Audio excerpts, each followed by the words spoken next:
What's up, y'all? It's Zach with Living Corporate. And you know what we're doing, right?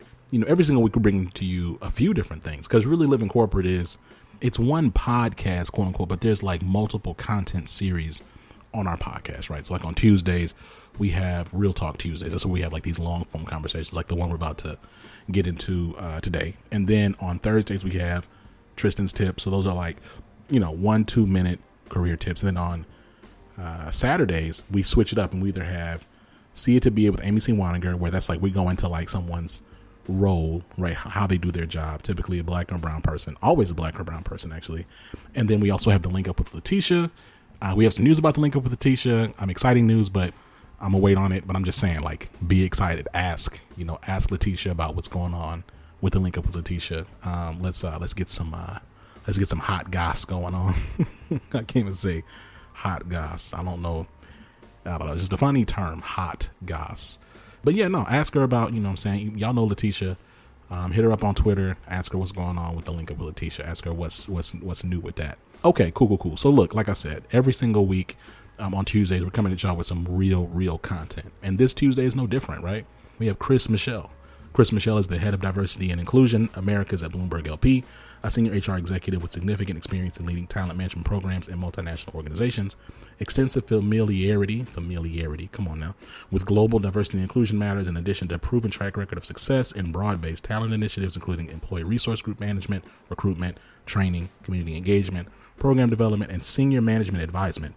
Strong interpersonal skills with the ability to positively influence outcomes. So look, the next thing you're going to hear is me talking to Chris and like, I'm really thankful and excited for this conversation because, and you'll hear me say this, like, I just was expecting some, I don't know, those people be kind of Hollywood on you, they kind of come on, especially when they like formally represent their companies, they can be kind of, just not as authentic. And I try to push them. Y'all hear me try to push them, but sometimes they're not really pushable, but I be trying. Anyway, that's not the case with this conversation. I was really thankful and excited for the fact that he was able to come on, be real. And I'm excited about hopefully having him back. He's definitely a friend of the show. Shout out to Chris. And next thing you'll hear will be our conversation. And until next time, we'll see y'all. Peace. Chris, man, welcome to the show. Thanks for being with us, man. How are you and your loved ones doing during this time? I'm doing well, and the family's good. We're fortunate that, we're here in the city, New York City, but nothing untoward has happened to us in the last 4 or 5 months, and so we're very fortunate that we're all well during this time.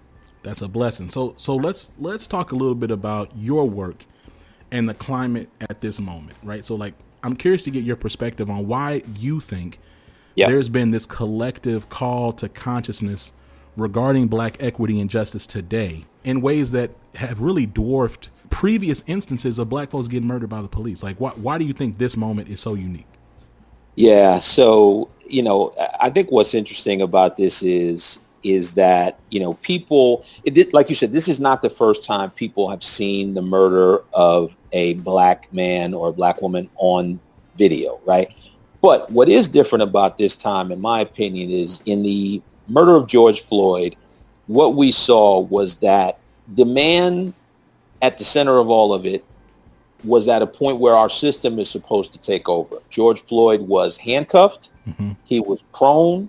The police officer was sitting on his neck, or two others that we didn't see were sitting on his neck, right? Mm-hmm. But in that moment, I think we saw the lack of humanity that mm-hmm. Black folks have been trying to insist has been taking place in terms of these interactions between police and Black people for a long time. And so that particular incident, again, our system was supposed to have taken over, right? George Floyd was prone. He was not moving. He was not a threat. Yet mm-hmm. Derek Chauvin, I guess his last name was, mm-hmm. sat there. And even in the face of people begging him to get off of Mr. Floyd's neck, you could just see in his face at that moment that lack of humanity. That moment he decided to play judge, jury, and executioner. And it was, I think white people saw the truth in what we've been saying for years in that one moment. And, I think that the pandemic and the politics of the moment have all come together right now to really get people who are in the majority population to see that, what we've been saying for a long time might actually have some legitimacy. And so because of that, I just think that this particular catalyst has been very different. I think people's eyes have really been opened. There was no gray area, right? Some of those videos that we've seen in the past, somebody who wanted to doubt could say, well, why did they run from the police or why did they fight? There was no fight. George Floyd was on the ground. He was handcuffed. At that point, he should have been taken to jail and processed and judged by a jury of his peers. But that police officer refused to do so. And again, I think our truth came out in that moment. And that's why people are reacting very differently than they have in the past. I mean, let's stay there because you've been in this space for well over a decade. I'm not calling you old. But you've operated, again, in this executive leadership capacity, right? And I think about, like living corporate as a platform, right? And we have black men who've been on the platform. We've had a couple of like Latinx men as well, but like we don't typically have a lot of black male executives on our platform. And, like straight up, Chris, like I've had conversations with folks offline. They're like, look, love what you're doing. I appreciate it. It's a little too radical for me. I need to make sure I take care of whatever.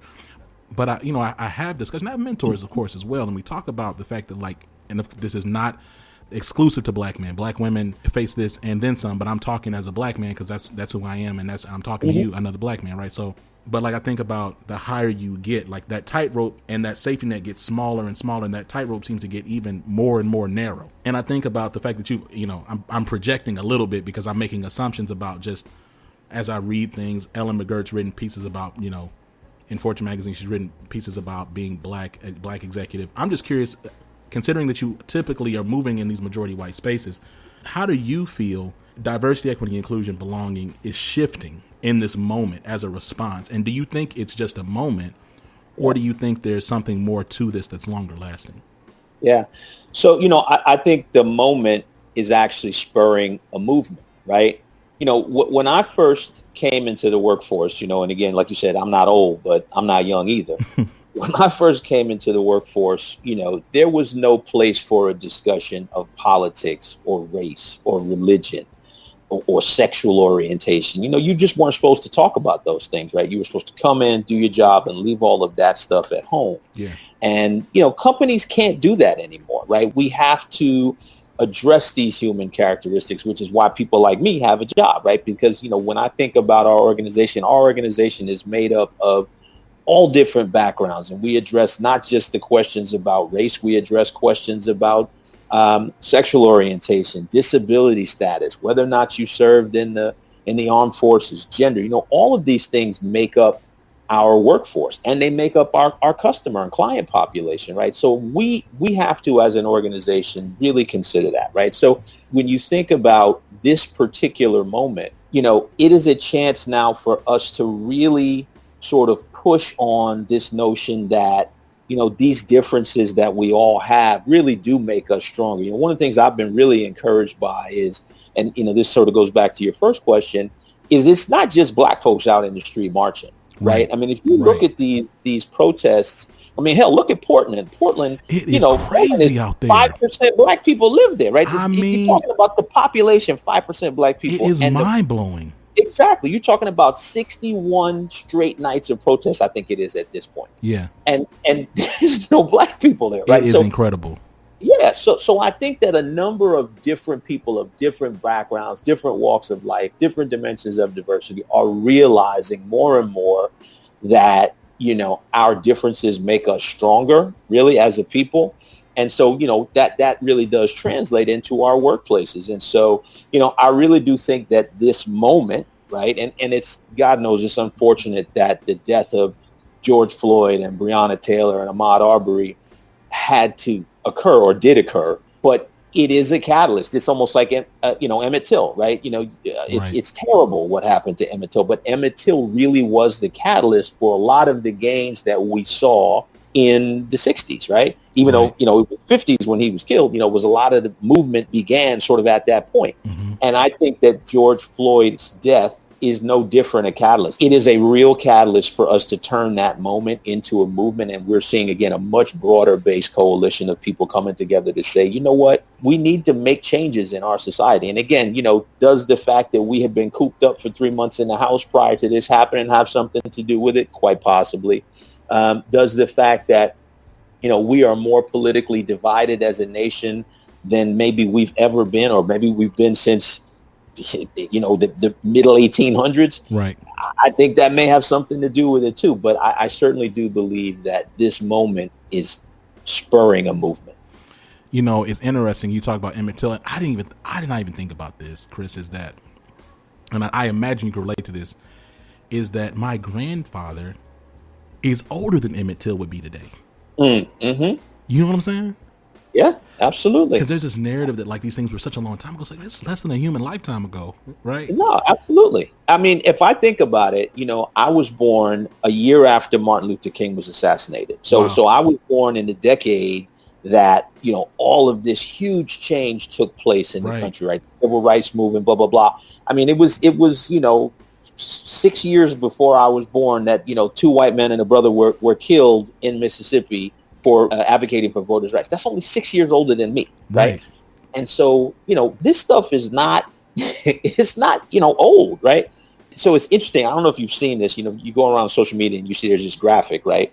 And if you look at it, it's like there's like a red, it's like a bar, yes, right? I know exactly what you're talking about. Yes. You know what I'm talking about? Yes. And it's like all this time, right? There's been Jim Crow and segregation and slavery, blah, blah, blah. But it's only the last, 50 something years, yeah, that we've had you felt like we've had sort of the full right of our, on paper, correct, of all of our fellow citizens. And we're still fighting for it. I mean, I don't know if you caught some of the funeral and some of the eulogy that Obama delivered, but, we're fighting this stuff today like it was my mom. My mom was a marcher in the 60s, right? And, she was fighting the same stuff then, and we're still fighting it today. It's wild. So so shout out to Dr. Jason Johnson. We had him on, but we were talking about like the cyclical nature of history, right? Like, things just kind of repeat. And like, I remember when I was in college, because, I was late to the game. I remember my history teacher in college, black man, he was ranting about, like, at the time, I felt like he was just going crazy hard about the fact that, the civil rights legislation that was passed in the 60s was really just a double click on the rights that we should have gotten during Reformation. Right. And so like now to your point and like to President Obama's eulogy, to the words he spoke, he was talking about voting rights and restoring the rights. Right. Absolutely. It's just nuts. Like I'm laughing. It's almost like you laugh to not cry, but it's like, it's like we're eulogizing a man who got his head bashed in for rights that we're fighting to reestablish in the most critical election season of my lifetime. Absolutely. Right? Let's talk about this. You're less than 18 months at Bloomberg, right? I looked at your LinkedIn. I peeped game. All right. So, most executives, they come in with a 100-day plan or some type of like medium or short sprint for what they're going to accomplish to kind of shape things around. How, if at all, how you initially planned on doing this work has shifted in light of the confluence of events we're talking about, with the economy impacted by a global pandemic, related to global anti-racist protests around the world as a result of the murder of George Floyd and Breonna Taylor and all these, Ahmaud Arbery, and the countless black, trans, and non-binary folks have been murdered. Like, what, if at all, has this moment done to your personal planning and goals coming into a new organization as an executive? Yeah, it's only accelerated it. When I came to the company, when I came to Bloomberg, it's funny, I had a chance to sit down with our chairman, maybe about a week into my tenure, and we sat down and we met, and he said to me, look, what do you think we need to do more of? What do you think we need to do better? And representation was a big part of it, right? So, we need more women in the top of our organization. And this is nothing that I'm not talking out of school here. Most organizations need more women at the top of their organization. Sure. Most organizations need more people of color at the top of their organization. Most organizations need to think about how they engage with their LGBT and with their disability and their veteran populations. And we do that to different degrees across those different populations. But what I said to him specifically was, we need to push harder on Black and Latinx execs in our organization, people at the top, people leading in our organization. And he said to me, you know what, you're 100% right. And so, the great thing is Bloomberg has really given us the platform to push hard on all of that, but specifically on identifying and accelerating Black and Latinx talent. Now, as we came to this, inflection point of the murder of George Floyd, it only allowed us to accelerate. I've said this a bunch of times at work over the last couple of months. Look, we didn't just start talking about race, right? It is now easier for us to have more of these candid conversations because, all of us are having these candid conversations, but we didn't just start talking about it. So if nothing else, it's helped us really accelerate and push the gas pedal even harder to really put things in place to drive equity for all different backgrounds in our organization. But it has allowed us to really put a laser focus specifically on those two populations. It reminds me of the fact that, more and more articles are being published right now about how millennials and Gen Z professionals are engaging their work and their workplace compared to Gen X and baby boomers, specifically around like fulfillment and social justice and work-life balance, or more transparently like work-life blend. Like, double clicking on that, do you think there's like a generational divide like within the Black working cohort? So I kind of alluded earlier, I don't talk to a lot of Black male executives on the record on Living Corporate. And, typically it'll be kind of like, man, you brave, or wow, this is really cool that you're doing this, right? But most times the feedback I get is like, look, just keep your head down, stack your paper, and you can help your people in other ways by the money that you make, but don't go around creating trouble for yourself or making waves. And I think, to me, there's some tension there, because then you got this younger generation. And I think it's short-sighted and ignorant to say that this generation is more of an activist generation than others, because that's not. We just got into talking about the cyclical nature of history, so that's not true. Yeah. But I do think, though, when it comes to like this, in this professional context, this corporate context, there seems to be a headbutting of sorts there. Do you think there's any like veracity to that? Somewhat. I think there's some validity there. I do think that our younger generations, I think, expect more and expect more sooner. And I don't think that's just Black necessarily, right? I think that's across the board when you talk about the younger generations, right? Gen Z and millennial. But, talking about, the history being cyclical, if you think about the boomers is my mom's generation, right? Those are the people that stood up and marched in the 60s and agitated and pushed for more for us, right? Right. And those of us, so me, right, in Gen X, we were able to take advantage of that. And, it's funny, right? So I sit and I deal with a lot of younger Black employees. Some of them come to me for mentorship. Some of them I deal with them just in the course of my work. And I don't have to tell them necessarily to slow down or to not fight for what they want. In fact, what's interesting is I will tell them, because this has benefited me in my career, I think you got to raise your hand. I think too often we, as Black people in particular, have been sort of schooled, like you said, right? Put your head down, work hard.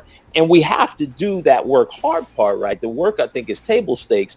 But, we have to advocate for ourselves as much as anything else, right? So I really do advocate and tell people, listen, you got to let people know who you are. You got to tell them what you want, because if you don't tell them what you want, they're not going to know. So related to some of the earlier conversation, one of the big discussions we've been having, and you've probably heard this in doing some of these podcasts, is I've heard a lot of Black employees in organizations, not just ours, saying things like, I shouldn't have to tell you how to solve for racism. Or I shouldn't have to, tell you, and speaking to, white people in power, I shouldn't have to tell you what to do here.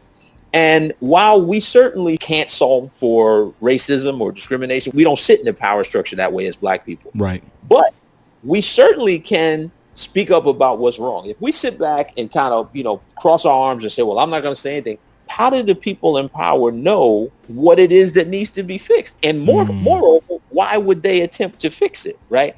Because it's not benefiting us, it's benefiting them. So why would they fix it, right? So I like the advocacy of this younger generation. I do think that in some sense, there has to be a recognition that things don't happen overnight, right? Look, if I could go to any workplace I've ever been, snap my fingers and make all of our underrepresented population, make them, leaders of people and put them of course I would do that, right? Sure. But that's not realistic, right? There's a process, there's a time that it takes. But, I don't mind that advocacy. I don't mind that, pushing for more. I think that's important because we as Black people seem to be traditionally the group that hasn't done that. And so I'm okay with actually that being the case. Push for more, ask for what you want, be that person that is looking to get more out of the career and your experience in an organization. So like to your point, I think, so I agree that, we have more power even now, right? Even while our humanity is being challenged and we see it in a variety of different ways, right? I would say, frankly, like the historic oppression of Black and brown people speaks to the very power that we have. Because if we didn't have power, there wouldn't be such a consistently oppressive effort to take it away. So yeah. I agree that we have more power than we realize oftentimes. And I think we do cede that power when we cross our arms and don't speak up. At the same time, I'm curious your thought on the idea that we have also seen what can happen either, immediate or over time, passive or active backlash when people do raise their hand and call out what is wrong. So I think my challenge to you in the position that you sit is like, how do you mitigate that? Because there's legitimate fear that folks have in speaking up. And I recognize there's ways to do it and on the respectability. I get that. But I'm curious to get your reaction to that thought. Yeah. So look, it's my job, right, to set up systems and to set up an environment where our people and all of our people, right, not just Black people, all of our people are empowered to engage with their managers, empowered to point out, hey, something's wrong here and we need to fix this. One of the great things about working at Bloomberg is that we're a very flat organization, right? So there's not this crazy hierarchy where, there's all the execs sit up on the 30th floor and you got to take a special elevator to get there. Like, we're not built like that. We're built where if I need to go and speak to Peter Grau, I could literally go and walk by his desk. And if he's there, I can just say, hey, Peter, got a second, right? So we're set up at Bloomberg to be collaborative and to have access to those people who can make decisions and to offer up a good idea or to point something out when you see them. Now, again, it's my job to really enhance that, right? To make our Black employees or our Latinx employees or our gay employees feel like they have the ability to do that. Because to your point, right, there is a fear, right, that if you become the nail that's standing up, you get knocked back down, right? But what we're doing is trying to work to create an environment that's not the case, right? The nail or the squeaky wheel, put it to, use that metaphor, is addressed. And if there's an issue, we try to adjust. We try to address that issue such that it is not an issue anymore, where our people feel we have an inclusive environment. We've talked a lot, actually, frankly, about time and experience. You do sit in a place where there are a few of Black and brown folks, to your point, not to mention gay and trans non-binary folks, but you sit in a unique place. As you look back, if you could go back and tell 25-year-old Chris 3 things, what would those 3 things be? Well, so interestingly, from a work perspective, I've been pretty fortunate that I've always been one to sort of stand up and advocate for equity and advocate for underrepresented groups. Like, I guess that's why I do what I do today. So I've never really had that fear, and I don't know why. I'm not saying everybody should, but that's just been something I've been fortunate to be able to kind of overcome. I think what I would tell the younger me is really more sort of on a personal level, and I think this will help you from a professional standpoint. The first thing I would say is, I would think back around just being more responsible with money and credit, right? I think, I came out of school and it was like I started making a little money, and, you start spending money on silly things, and you get, they give you 15 credit cards because now you have earning potential, and you know what I mean? Like, I would go back and say, hey, man, that's not smart, right? Because it's going to take you time to build that back up because you are going to screw it up. The second thing I would say, and this is going to sound specific, but, I think, again, it has bearing kind of on longer term. Don't get engaged to that girl. And I say that only because, look, you're trying to build a career. People are having children at an older age now. There's no, and I talk to my kids about this. I talk to people I mentor about this. There's no rush to start on kind of the adult part of your life, right? I mean, so take the time, build your career. One of the great things about my wife, and she kind of has a similar sort of outlook on life. She's always telling my daughter, look, if you get married before 30, you and I got problems. and so, it's really about establishing yourself, knowing what you want out of life, right. knowing what you would like to do in your career. And that's not easy to do when you're like 22, 23 years old, because you're still kind of trying to figure it out, right? It's true. So the third thing I would say is maybe go back to school, right? I look at my own career and I've gotten pretty far without the benefit of a graduate degree. But I wonder, if I've gotten this far without it, would I have been able to go a little bit further if I had it, right? And so, extra education is never a bad thing. I find this moment where this sort of anti-intellectualism that we're seeing right now, I just think that's terrible. And the other thing I'll tell you, what's interesting, I was at a panel discussion some months back at Bloomberg, and we were talking, and there was some advocate who came in, and his position was, well, you don't need to necessarily go to college to be successful, and college is too much, and I think that's a dangerous statement especially for Black people. I super agree. That's wild, reckless to say. Absolutely. We still have to cross a much higher bar, right, to break into places like Bloomberg, or places like some of the other, Fortune 1000, big corporations.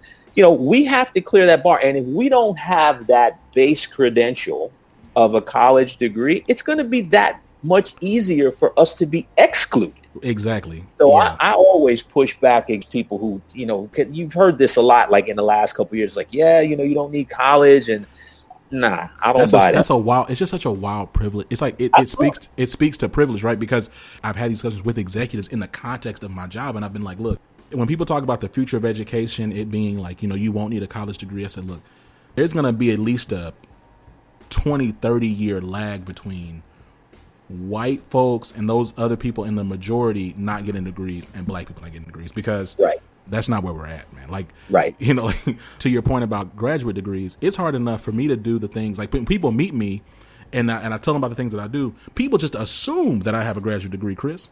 And so when I tell them and I don't, there's a little bit of a look that I get, right? And that's just me with my little old bachelor's. When I say I can't imagine, I'm saying I literally cannot imagine being able to do the things that I've done with no college degree. And I think about my siblings, all of them are going to college. Now, are they going to go and do they're going to go to community college? Sure. They're going to, they'll mix it up or whatever. But the point is they're going to have a degree. Like, that's not a debate at all. So yeah, no, I'm right there with you. It's funny. I want to react to something else you said about just like rushing, right? So I got married and closed on a house within a week of each other. And I was 23. Wow, that's great.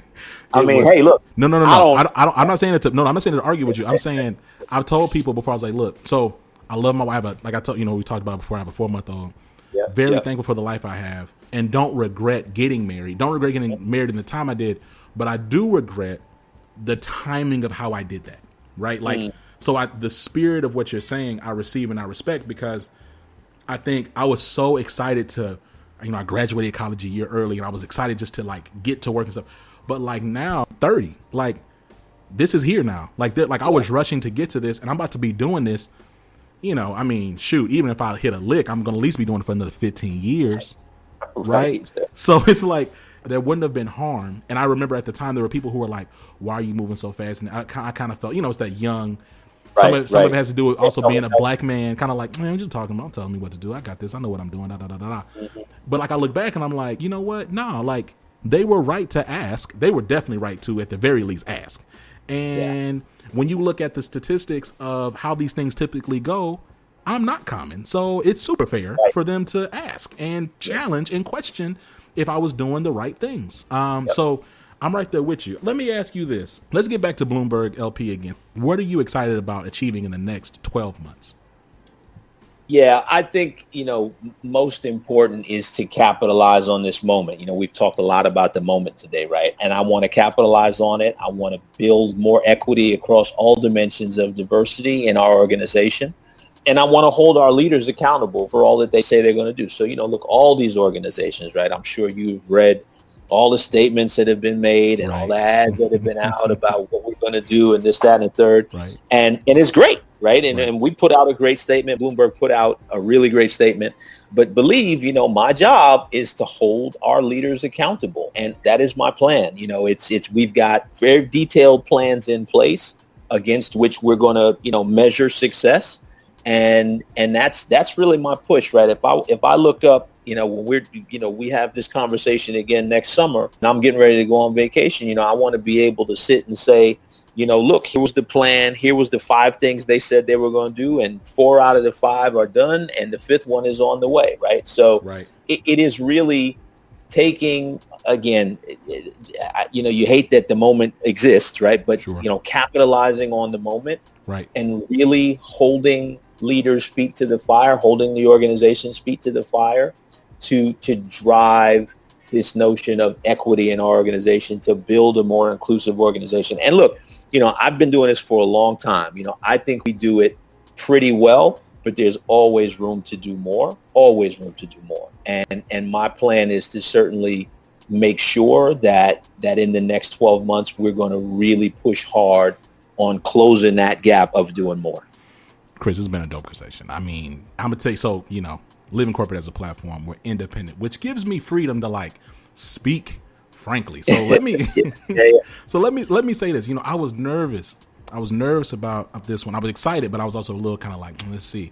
You're not really Hollywood at all. You didn't really give me that Heisman kind of corporatized answer, and I appreciate that. I didn't know if Bloomberg is going to kind of swoop in and try to, tell me to stop talking. And I appreciate I appreciate you. I appreciate this. Has been genuinely a franker discussion than I've had with others off mic even. So before we let you go, though, any parting words or shout outs, man? Parting words. Look, man, I would just say to your listeners, this is a unique moment, I think, for us as Black people to advocate for ourselves, to push for more, to drive for a more inclusive world and more inclusive organizations in which we work. And so we should certainly do that, take advantage of this moment. I would say get out and vote. Mm-hmm. If you do nothing else, to the point that you made, this will be the most important election in our lives, right? My first vote, quite frankly, was for Jesse Jackson in 1988. That's the first time I voted. Oh, wow. Power to you. That's dope. That's a dope thing to say, though.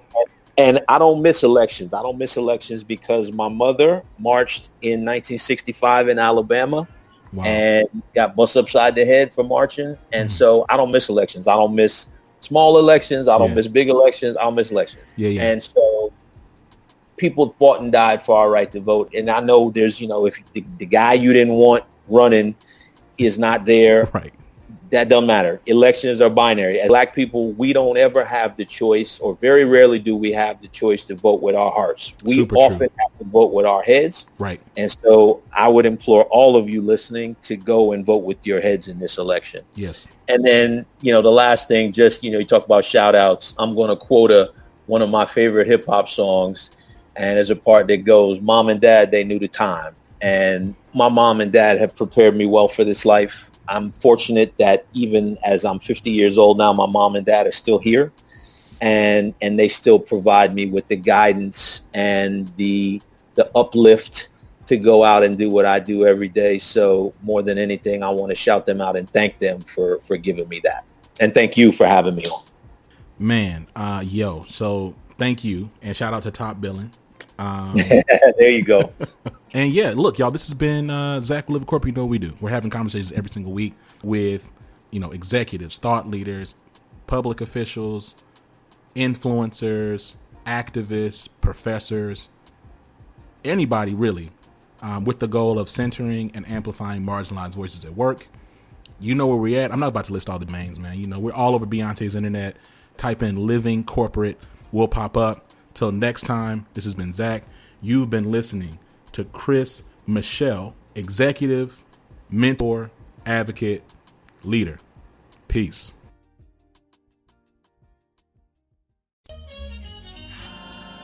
Living Corporate is a podcast by Living Corporate LLC.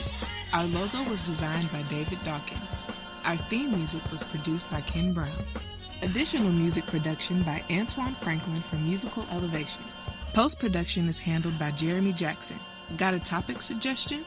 Email us at livingcorporatepodcast@gmail.com. You can find us online on Twitter, Facebook, Instagram, and living-corporate.com.